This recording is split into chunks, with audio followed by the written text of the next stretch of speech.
The rain hammered against the mansion windows as billionaire heiress Claire Whitmore stepped quietly into her childhood home 2 days earlier than expected. She expected silence. Instead, she heard laughter coming from her mother's room upstairs. Her heart tightened. Since her father died, dozens of men had tried to take advantage of her lonely, elderly mother, charming smiles hiding greedy intentions. Furious, Claire stormed toward the bedroom, ready to throw the man out. But when she pushed the door open, she froze in disbelief. The struggling single father she once mocked was kneeling beside her mother, gently braiding the old woman's silver hair while reading her favorite book aloud. Claire Whitmore had built her entire life on the belief that the world was transactional. Every relationship had a price. Every smile had a motive. Every man who came close to her family eventually revealed what he truly wanted, and what he wanted was never love. She had learned that lesson at 23, standing in a courtroom, watching a man her widowed mother had trusted drain half the family's estate through a carefully worded contract no one had bothered to read closely enough. Claire had read it afterward, every single line, her jaw tightening with each page. She had vowed then that she would never be caught unprepared again. She built a company from a modest inheritance into a $2 billion empire in less than a decade. She wore power the way other women wore perfume naturally, without thinking, and it lingered long after she left a room. Her board of directors feared her. Her competitors respected her. Her employees admired her from a careful distance. No one got close. That was the design. That was the protection. Her father, Richard Whitmore, had died when Claire was 19. A heart attack on a Tuesday morning. Utterly without warning. The kind of death that offers no ceremony and no preparation. He had been the warmth between Claire and her mother, Eleanor the interpreter between two women who loved each other but rarely knew how to say so. Without him, they became polite strangers, sharing a house and a last name. Claire left for business school. Eleanor rattled around the 12-room estate in Connecticut with 3 staff members, and a garden she slowly stopped tending. The loneliness settled into Eleanor the way cold settles into old bones, not dramatically, not all at once, but permanently, altering everything it touched. Men had noticed. Over the years, a steady rotation of gentlemen callers appeared at the estate. Retired professionals, widowers with too much charm and too little conscience, a financial advisor who had miraculously managed to lose 12% of Eleanor's portfolio over 18 months, while his own account grew. Claire had fired him personally, standing in her mother's sunroom. Using the kind of quiet voice that made people understand yelling would actually be preferable. She'd installed a new property manager, reviewed all accounts quarterly, and instructed the household staff to report any unfamiliar visitors immediately. The flight from Geneva had been 14 hours, and Claire had spent most of it reviewing quarterly projections and answering messages she'd been deferring for 3 days. She had been in Europe finalizing a merger that would expand her logistics portfolio into 6 new markets, a deal 2 years in the making that had required 4 trips, 11 rounds of negotiation, and one very uncomfortable dinner with a Swiss banker who believed women in business were a charming novelty. The merger was signed. Claire was coming home early, unannounced, because she trusted surprises far more than scheduled visits. Surprises showed people as they actually were. The car from the airport turned onto the long gravel driveway just as the rain started in earnest, the kind of November rain that felt personal, that seemed designed specifically to soak through your coat before you made it from the car to the front door. The estate glowed with warm light from the upper windows. Claire noticed that immediately the lights on a Thursday evening at 9 o'clock. When Eleanor typically retired by 8, she paid the driver, declined the umbrella from her assistant, and walked to the front door with her carry-on trailing behind her, raindrops running down the back of her neck. Thomas, the household manager who had worked for the Whitmore family for 19 years, opened the door before she reached the top step. He was a compact, gray-haired man of 61 who had survived every storm the family had produced with the steady equanimity of someone who had decided long ago that composure was his primary professional offering. But when he saw Claire standing in the rain a full 2 days before her expected return, something flickered across his face that was not composure. It was something closer to alarm.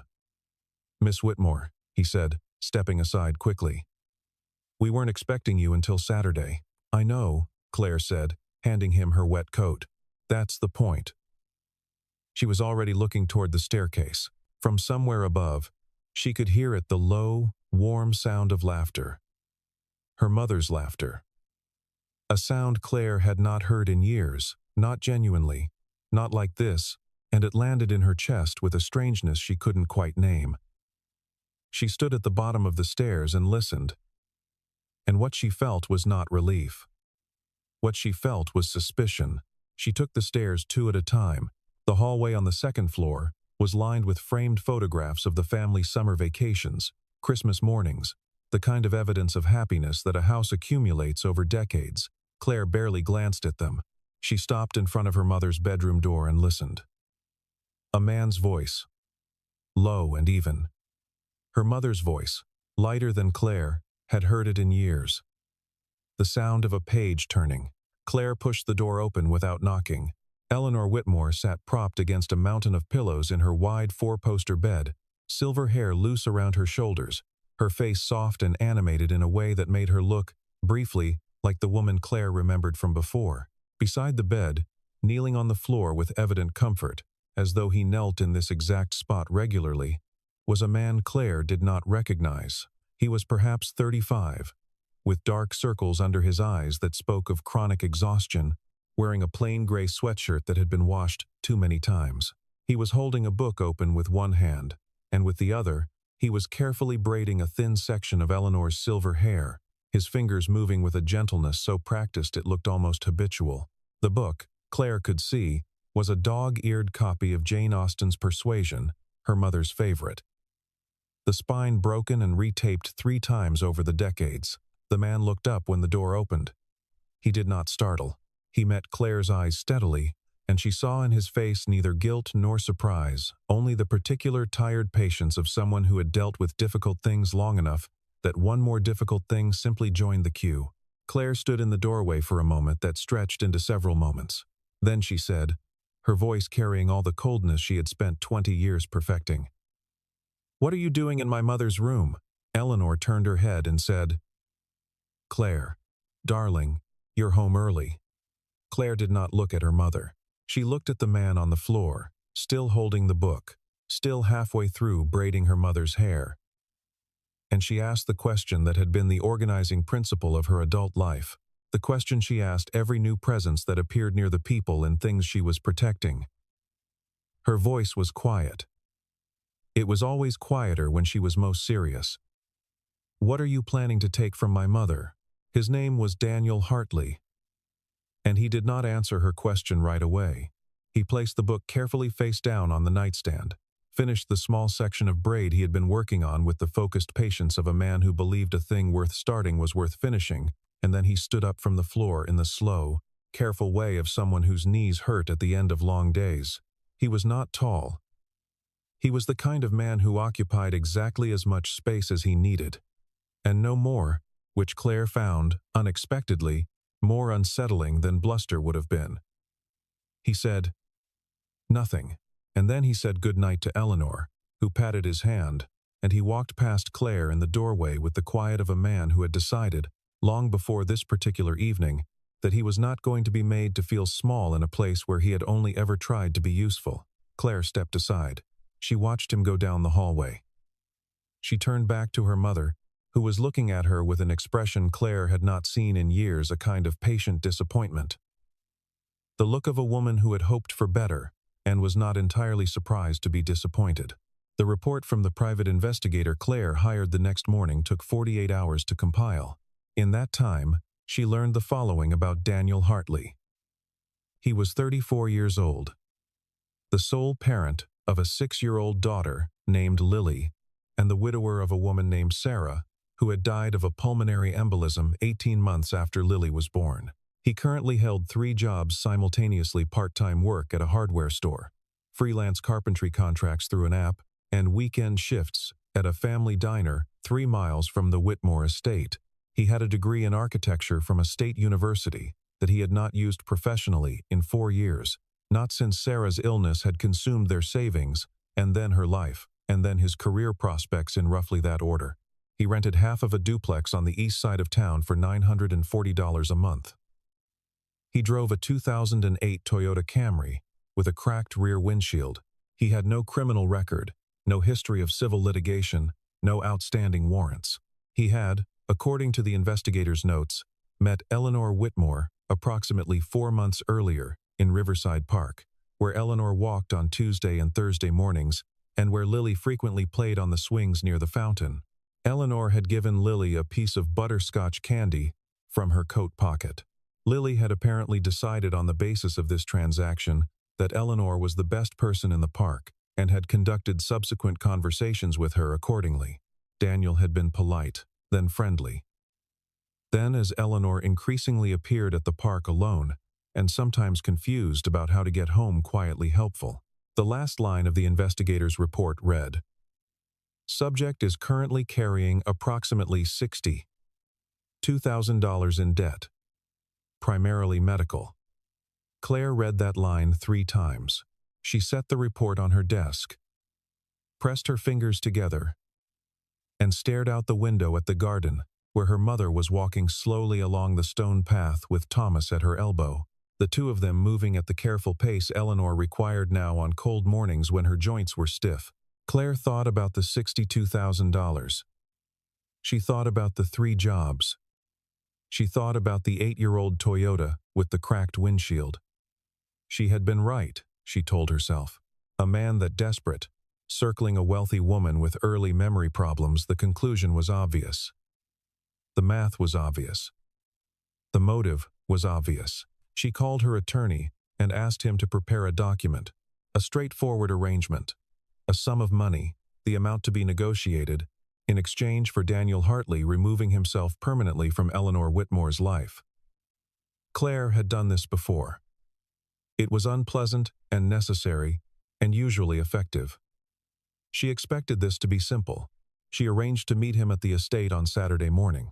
She had Thomas show him into the small study off the entrance hall, not the formal parlor, not the warm sitting room where Eleanor received people she liked, but the study, which was functional and slightly cold, and communicated, by its very plainness, that this was a business conversation and not a social one.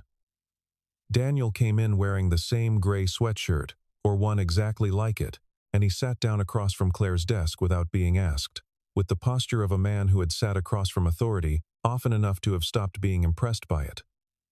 Claire slid the envelope across the desk. She watched him open it, look at the number, and look up at her. "I need you to understand," Claire said, "that this is a generous offer, and that I don't intend to negotiate. My mother is a vulnerable woman, and your continued presence in her life represents a risk I'm not willing to accept." Daniel looked at the number again. He set the envelope back on the desk. "No," he said. Claire had not been told no, in a business context, in approximately 4 years. She felt the word land somewhere in her chest where it did not belong. "Excuse me?" "No," he said again, with the same absolute absence of drama. "I'm not taking money to stop being kind to an old woman who needs company. That's not something I'm willing to do." Claire leaned back in her chair and studied him the way she studied everything that did not behave predictably with complete attention. "Then what do you want?" she asked. "Nothing from you," he said. He stood up, picked up the envelope, set it carefully back in front of her, and left.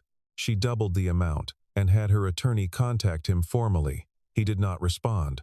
She had Thomas monitor Eleanor's visitors more closely and noticed that Daniel came on Tuesday and Thursday afternoons, always for less than 90 minutes, always at times when Eleanor was typically most alert and most prone to anxiety if left without company.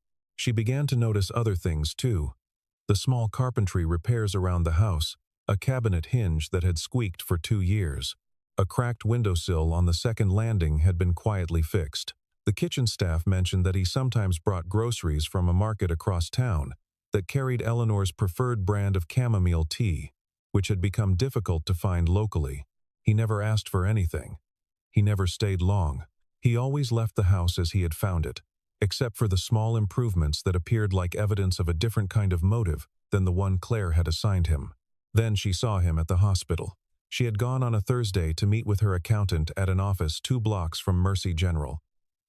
And she had taken the wrong exit from the parking garage and come out near the pediatric entrance, and there he was, Daniel, sitting in a plastic chair in the hallway outside a treatment room, still in the clothes he'd been wearing when he presumably arrived, head tilted back against the wall, asleep. Not the light, performative sleep of someone playing at exhaustion. The deep, helpless sleep of someone who had been running on empty for so long that their body had simply surrendered without asking permission. There was a paper cup of coffee on the floor beside his chair, long cold. His hands, even in sleep, were restless, opening and closing slowly, as though working through a problem. On the plastic chair beside him sat a small pink backpack with a cartoon rabbit stitched to the front, half unzipped, a picture book, and a folded drawing visible inside, the careful preparation of a father who had packed comfort items in advance, because he knew this day was coming, and he wanted his daughter to have the things she loved within reach. Claire stood in the hallway for longer than she meant to. A nurse passed, glanced at Daniel, and did not wake him either, the small professional mercy of someone who recognized a person who had earned whatever rest they could get. Claire was late for her appointment. She left without waking him, and she spent the rest of the afternoon sitting across from her accountant while an entirely different set of numbers ran through her head, not quarterly projections, not merger valuations, but the simple arithmetic of a man who worked 3 jobs and still could not make it add up. Eleanor told her on a Sunday evening, in the kitchen over tea, quietly and without preamble, the way she communicated things that she had been waiting a long time to say. The doctor had confirmed the diagnosis 8 months ago: early-stage cognitive decline. The slow theft of memory that began with small lapses and moved, over years or decades, toward something no one in this house was ready to contemplate. Eleanor had not told Claire immediately.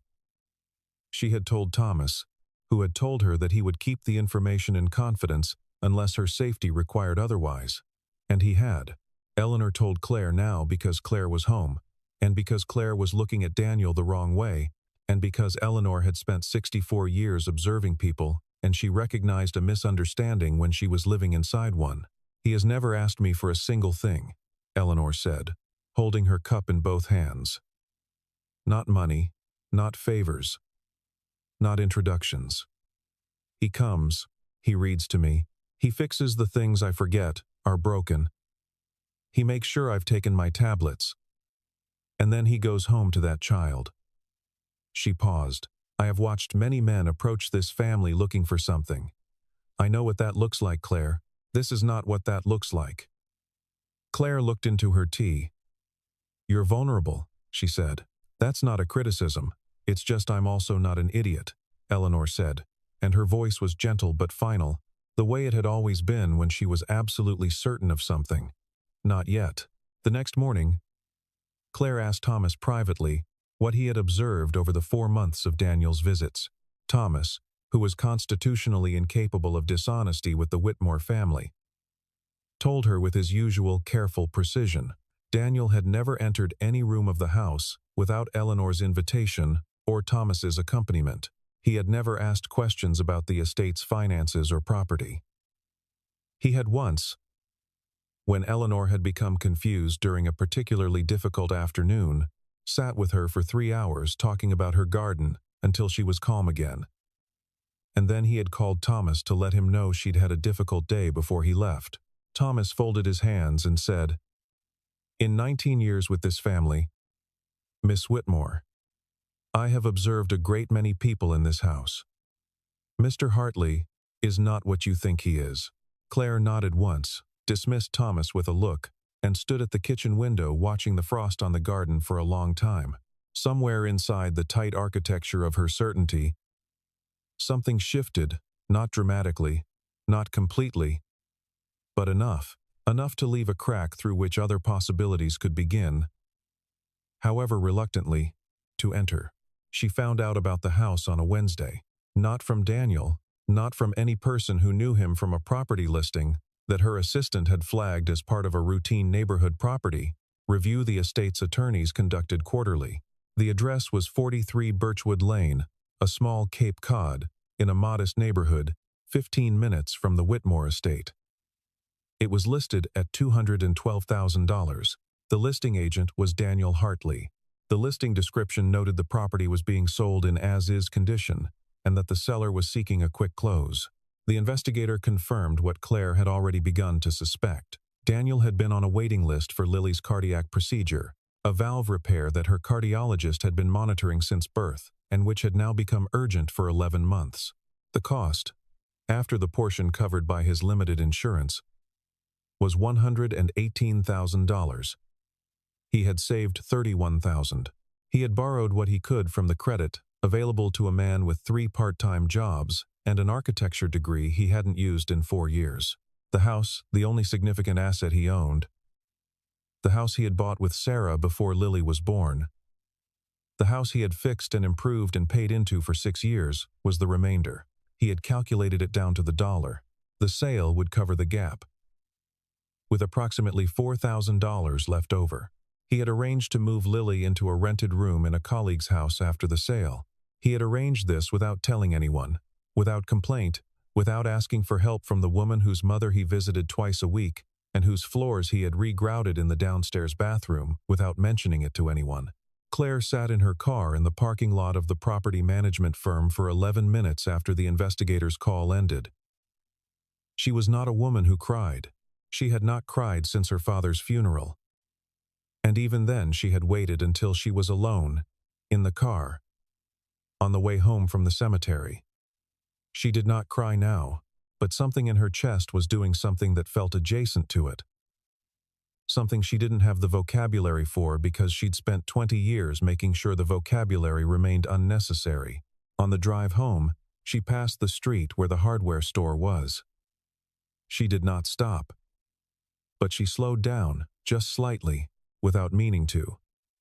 That evening, restless and unable to concentrate on the documents open on her laptop, she drove without a clear destination and found herself in the hospital district. She pulled into the parking structure near the pediatric wing out of a compulsion she couldn't fully articulate. In the row nearest the exit, she recognized the 2008 Camry with the cracked rear windshield. She almost drove past.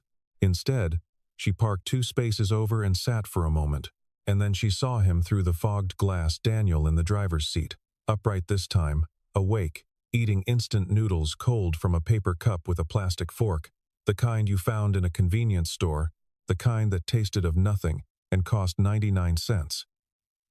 And he was eating them slowly and methodically in the dark of the parking structure, because he had not had time to stop somewhere real, or because somewhere real would have cost more, or both. He did not see her. He looked out the windshield at the concrete pillar in front of his car, eating his cold noodles with the patient endurance of a man who had decided that self-pity was a luxury he had not budgeted for. Claire drove home. She sat in the driveway for a long time before she went inside. She went to see him at the hardware store on a Thursday evening, 40 minutes before his shift ended. She waited in the parking lot because she was not going to walk the aisles of a hardware store having this conversation in front of customers and colleagues.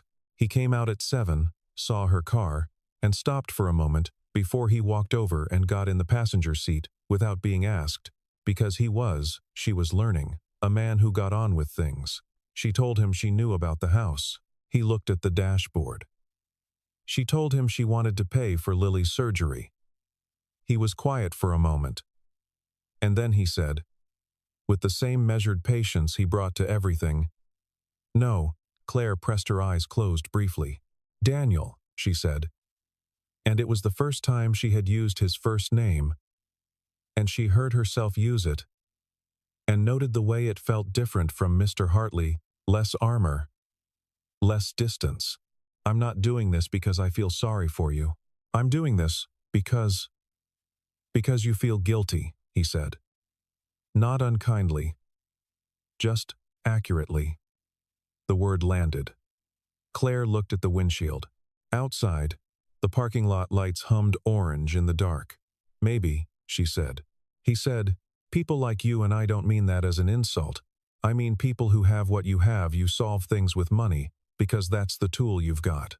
I'm not a problem that needs solving." "She's a child," Claire said. Her voice was quieter than she meant it to be. "She's my child," he said. "And I'm handling it." He got out of the car. He walked across the parking lot toward the battered Camry without looking back.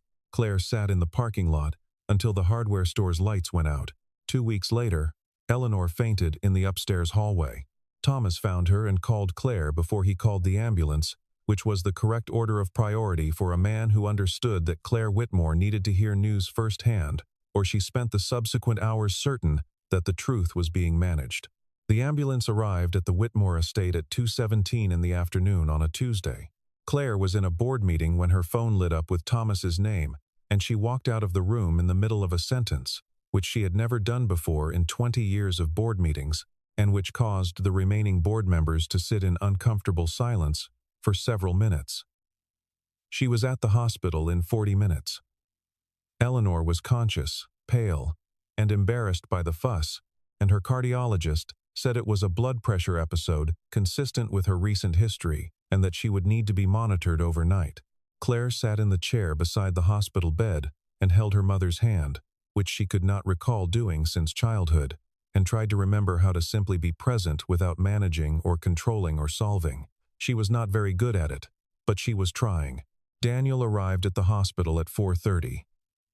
He had learned from Lily, who had learned from Eleanor at the park 2 days earlier, that Eleanor's blood pressure had been giving her trouble, and he had apparently made a mental note and acted on it. He came in quietly, stood at the door, looked at Eleanor, and looked at Claire. "How is she?" he asked. "Stable," Claire said. He nodded. He found a second chair and pulled it to the other side of Eleanor's bed, without asking whether he was wanted, which Claire found she did not, in fact, mind. Eleanor opened her eyes and saw both of them and said, "Good, now I don't have to feel guilty about the fuss." They sat on opposite sides of Eleanor's bed for 2 hours while Eleanor drifted in and out of sleep. At some point, in the dim light of the hospital room, with the equipment humming softly and Eleanor's breathing slow and regular, Daniel said, without looking at Claire, "I know you were just trying to protect her." Claire looked at her mother's sleeping face. "I know," she said. "That doesn't mean I wasn't wrong." Neither of them said anything for a while. Outside the window, the city moved through its evening routines, indifferent and continuous. Daniel said, quietly, "Sarah, my wife. She used to say that I was too proud to let people in. She was right. I'm still working on it." Claire said nothing for a moment. Then she said, "I think I'm the opposite. I let people in, and then I find out what they want. And eventually you stop wanting to find out." "That sounds lonely," he said. "Yes," she said. It was the most honest word she had said to anyone in years. Eleanor woke up at 6, ate half a bowl of soup, and looked between the two of them with the serene satisfaction of a woman who had arranged something that she intended to claim no credit for. "Daniel," she said, "has Lily eaten?" He checked his phone, smiled slightly, the small, tight smile of a parent receiving a photo they had been waiting for. "Thomas is with her," he said. "At your house," he added, to Claire, which was information Claire had not been given and which produced in her an unexpected warmth rather than the territorial alarm she might have expected. Eleanor patted her daughter's hand. "The thing I have always been most afraid of," she said to Claire, with the careful clarity she sometimes found in the evenings when her mind was sharp, "was never illness. It was watching you grow old and not know how to let anyone love you." Claire looked at the wall. She breathed. "I'm still learning," she said. The crisis at the company arrived the following Monday, and it arrived the way significant things tend to, not through a single dramatic event, but through the accumulation of smaller things that had been building while Claire's attention was elsewhere. A competitor had been circulating information in the financial press, partially true, partially extrapolated, entirely designed to destabilize, suggesting that Claire's logistics company was overextended in its European expansion, that the Swiss merger had been finalized on unfavorable terms, that 2 key board members were considering a vote of no confidence. By Wednesday, the company's shares had dropped 9%. By Thursday, Claire had received 3 calls from board members She had considered allies who were now using the careful, diplomatic language of people who were beginning to recalculate their positions. She managed the crisis from her home office with the mechanical efficiency of someone who had spent 20 years preparing for exactly this scenario. But the efficiency was covering something she had less practice managing, the particular exhaustion of fighting on every front simultaneously, of being strong for the company, and strong at the hospital, and strong for her mother, and strong in every room she entered, until she was sitting in her car outside the estate at 11 on a Thursday night, unable to make herself go inside. She didn't hear Daniel's car pull up. She heard the knock on her passenger window, and looked up to find him standing in the driveway, his breath visible in the cold air, carrying 2 paper cups of coffee from the diner 3 miles away. She rolled the window down. He handed her a cup. "Thomas texted," he said. She stared at the coffee. "You came here because Thomas texted you? He said you'd been sitting in the car for 40 minutes. Claire closed her eyes. She was aware that she was, in this moment, completely exhausted, completely stripped of the careful composure she had maintained for 2 decades, and being looked at by a man who was probably the least impressed by her money and her titles and her reputation of anyone she had ever encountered, and that this was somehow, inexplicably, the least threatening thing she had felt in years. "I don't know how to ask for help," she said. "I've noticed," he said. He got into the passenger seat without being asked, which was a habit of his that she realized, no longer finding presumptuous. They sat in the driveway with their coffee. And he told her about the time after Sarah died, when he had been so determined to handle everything alone that he had gone 3 months without telling anyone that he was struggling, until Lily had asked him why he looked so sad all the time. And the question from a 4-year-old had undone something in him that 3 months of willpower hadn't touched. "Lily came to see your mother yesterday," he said. She drew her a picture of the garden. Claire turned to look at him. "She told me," she said. She said Lily called her Grandma Eleanor. Something moved across Daniel's face, something complicated, tender, and slightly undone. "Yeah," he said. "She does that." Outside the car. The first snow of the season had begun, not the serious snow of deep winter, but the tentative early snow that the sky tries out in November, light and uncertain, landing on the driveway and disappearing almost immediately. They watched it fall. Inside the estate, warm light glowed from Eleanor's bedroom window. The following Saturday, Daniel brought Lily to the estate, and something about the morning rearranged itself around the child's presence in a way that nothing in the past month had managed to do. Lily was 6 and specific. She had opinions about the color of everything, the correct pronunciation of the word particularly, and the structural integrity of the Whitmore estate's kitchen cabinets, which she tested by hanging from the handles, until Daniel said her name once, quietly, and she let go and looked at him and grinned, with the particular fearlessness of a child who knows she is loved.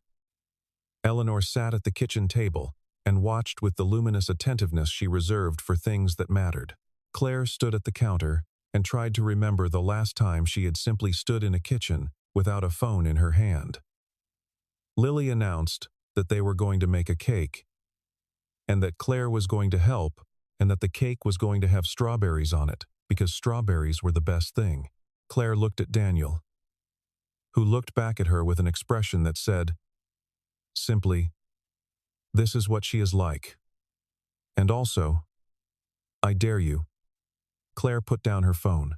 She found a mixing bowl. She followed Lily's instructions for measuring flour, which were confident and almost entirely incorrect, and the batter ended up with too much sugar and not enough salt, and the cake emerged from the oven slightly lopsided, and, when they tasted it, completely delicious. Lily ate 2 pieces and got frosting on Eleanor's sleeve, and apologized with complete insincerity. Eleanor laughed, the real laugh, the one Claire had heard from her mother's room the night she came home from Geneva, and it filled the kitchen the way warmth fills a room when someone finally lights the fire.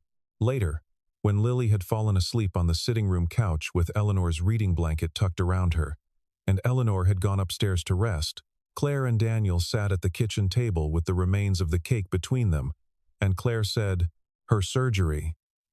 The date is set?" Daniel looked at his hands. 3 weeks, he said. The house closes in 2. I want to help, Claire said. He started to say something. Not as charity, she said. Not because I feel guilty. Because she is a child and she is. She stopped. She called me the rich fairy, she said. Daniel looked up. Yeah, he said. She told me. I don't want to be the rich fairy, Claire said. I want to be something real. The kitchen was very quiet. Outside, the snow had stopped, and the afternoon light fell through the window in long, cold lines across the table between them. Daniel was quiet for a long time. Okay, he said. The surgery was scheduled for a Tuesday. It was a cold morning. The sky white and heavy. The kind of morning that asks nothing of you, except presence. Claire had driven Daniel and Lily to Mercy General at 6:30, Lily wearing a purple hat with a pom-pom that she had apparently selected with great deliberation the previous evening. In the hospital bay, before the nurses took Lily through the double doors, Lily grabbed Claire's hand with both of hers, the grip of a child who is slightly more afraid than she has let on, and said, "Will you be here when I wake up?" Claire looked at her. She looked at Daniel, who was watching her with an expression she could not read, and did not need to. "Yes," Claire said. "I'll be right here." Lily studied her face for a moment with the evaluating seriousness of a very small child who has learned to read honesty, and then she nodded and let the nurses take her hand instead, and walked through the double doors with the purple pom-pom bouncing at the back of her hat. The waiting was 5 hours. Claire had never been good at waiting. She had spent 20 years converting waiting time into productive time. Phone calls, reports, decisions made, problems solved. She sat in the plastic chair outside the cardiac surgical suite and did not open her laptop and did not make phone calls and did not solve anything. She sat with Daniel, who had his elbows on his knees and his hands clasped and his eyes forward, and she understood for the first time that being present in difficulty was its own form of strength. Not the strength of managing or controlling, but the strength of simply remaining. Eleanor had insisted on coming. She sat on Daniel's other side, small and upright in her good coat, her hand resting on his forearm, saying nothing. At some point in the 3rd hour, without planning it or thinking about it, Claire reached over and put her hand over Daniel's clasped hands, and he looked at her sideways and didn't say anything. And she didn't say anything, and they sat like that through the rest of the waiting. The surgeon came out at 12:40, with good news delivered in the measured, professional tone of someone who understood that measured tones were what families needed after 5 hours of fear. The procedure had gone well. Lily was in recovery. She would need rest and careful monitoring over the following weeks, but the prognosis was excellent. Daniel pressed his face into his hands and shook, just once, the full weight of months of carrying everything alone releasing in a single, involuntary motion. Eleanor put her arm around him. Claire looked at the wall and breathed, and let the relief move through her like weather. She thought about the paperwork she had signed that morning before coming to the hospital, the documents her attorney had prepared, the holding structure, the investment in a business that would carry Daniel's name and not hers, and she felt, for perhaps the first time, that she had done something with money that had nothing to do with leverage or protection or the careful maintenance of distance. She had done something simply because it was the right size and shape to fit the moment. And the moment had mattered more than the strategy. They were allowed in to see Lily at 2 o'clock. She was small against the white pillows, drowsy from the anesthetic, the purple pom-pom hat sitting on the bedside table because the nurses had let her keep it close. She looked at Daniel for a long time with the unfocused tenderness of someone returning from a long way away. Then she looked at Claire. "You stayed," Lily said. Her voice was slow and a little rough. "I stayed," Claire said. Lily reached out a hand, not quite coordinated yet, and Claire took it, and they sat like that, Daniel on one side, Claire on the other. Eleanor in the chair by the window with her coat still on, watching her daughter hold a child's hand in a hospital room, and looking, very quietly, like someone whose longest worry had finally been answered. Lily came home Daniel's rented room in his colleague's house, temporarily 2 weeks before Christmas. She was smaller in convalescence than she had seemed before, and quieter. But her eyes retained their evaluating brightness, and she had strong opinions about the holiday decorations and where specifically the tinsel should go. Eleanor visited every Tuesday. Claire visited more often than she had announced she would, arriving with books, with strawberries, with the slightly awkward generosity of someone learning a new language and making grammatical errors and continuing anyway. She brought a second-hand set of watercolor paints once, because she had seen a box of broken crayons on Lily's windowsill and thought something better was warranted, and Lily had received them with the solemnity of an artist accepting a commission and had immediately painted Claire's portrait, which featured a woman in a tall black hat who was smiling with enormous teeth, and which Claire had taken home and placed on her desk at the company where she could see it during conference calls. The company survived its crisis, which is to say Claire outmaneuvered the leak, addressed the board with the methodical precision of someone who had spent decades preparing arguments, and retained the positions of the allies she had decided were worth retaining. The share price recovered. The merger proved, over the following quarter, to have been as strategically sound as she had always believed it to be. She ran the company with the same intelligence she always had, but the way she ran it changed slightly, incrementally, in ways that her staff noticed before she did. She began delegating in earnest. She began leaving at a reasonable hour. She began asking questions in meetings rather than delivering conclusions. The cafe was Daniel's idea, and it began the way his best ideas seemed to quietly, practically, without fanfare. He had talked about it to Lily, who had enthusiastically approved, and to Eleanor, who had said she wanted a corner table permanently reserved, and to Claire, who had listened and then said nothing for 3 days, and then called her attorney and arranged the investment through a holding structure that kept her name entirely off the paperwork. Daniel found out anyway. He called her on a Tuesday evening and said her name once, just Claire, and she said, "I know, and I'm not apologizing." And there was a long pause, and then he said, "Thank you." It was the first time he had thanked her for anything. And it cost him something to say it. And she understood the cost. And she received it accordingly. The cafe opened on the first Saturday of March, when the cold was still present, but the light had begun to change, the longer, cleaner light of early spring that falls differently than winter light, that carries in it some implication of forward motion. It was called Hartley's, in white letters on a dark green awning, on a corner 2 blocks from Riverside Park, where Eleanor and Lily had first met, which Daniel had chosen deliberately and had not explained to anyone.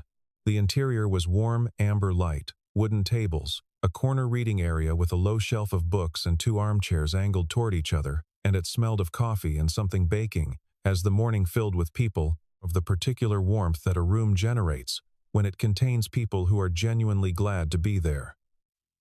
Daniel had built the shelving himself, working evenings in the weeks before the opening, the wood pale and clean, and fitted with the precision of someone who had trained for a different life, and was finding, perhaps, that the training had followed him to this one. The chalkboard menu behind the counter was in Lily's handwriting, uneven letters, enthusiastically capitalized. The prices slightly misaligned, and Daniel had refused to correct it, and it was the first thing people noticed when they came through the door, and every single person who noticed it smiled. Eleanor sat at her corner table. Lily, recovered and restored, and wearing a red dress she had selected herself on the grounds that red was the correct color for important occasions, circulated among the guests with the purposeful confidence of a child who considered herself a co-host.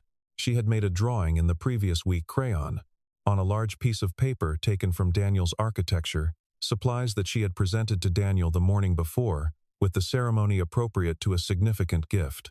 It showed 4 figures in front of a building with a green awning. A tall man, a small girl, a woman in a suit, and an older woman in a coat. Underneath, in the careful block letters of a child who was still learning, she had written, "Family." Daniel had put it in a frame. It hung beside the cafe entrance, at child height, which was where Lily had specified it should go.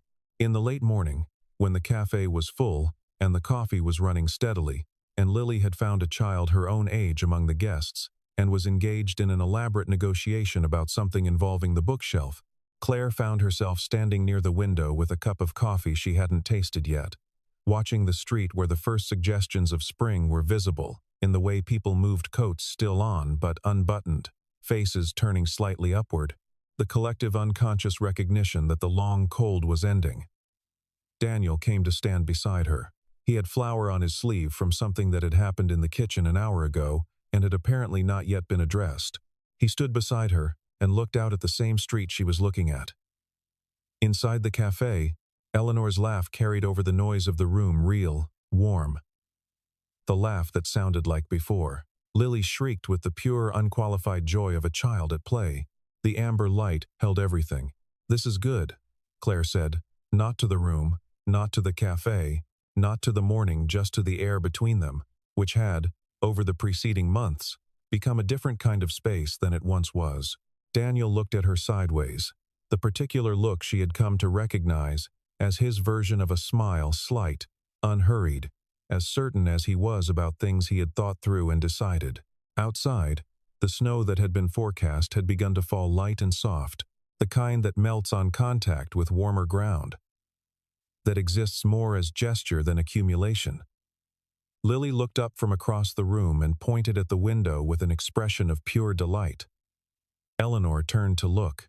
The snowflakes drifted past the green awning and disappeared before they reached the pavement.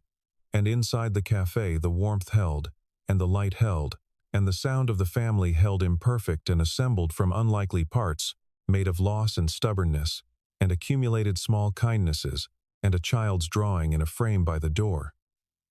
And whatever this was, whatever it was becoming, it was real. It was the most real thing in any room Claire Whitmore had occupied in 20 years of building things she could measure and defend and value in dollar amounts. She looked at the street, at the falling snow, at the green awning, at the small figure of Lily pressed to the window, with both hands flat on the glass. "Maybe," Claire said. And she was remembering the night in the rain, the open door, the man kneeling on the floor beside her mother's bed with a book, and a patience she had not understood yet. Maybe this is what home actually is. Daniel said nothing, but he did not move away from the window, and in the warmth of the room they had all, in their separate and wandering ways, somehow found their way toward.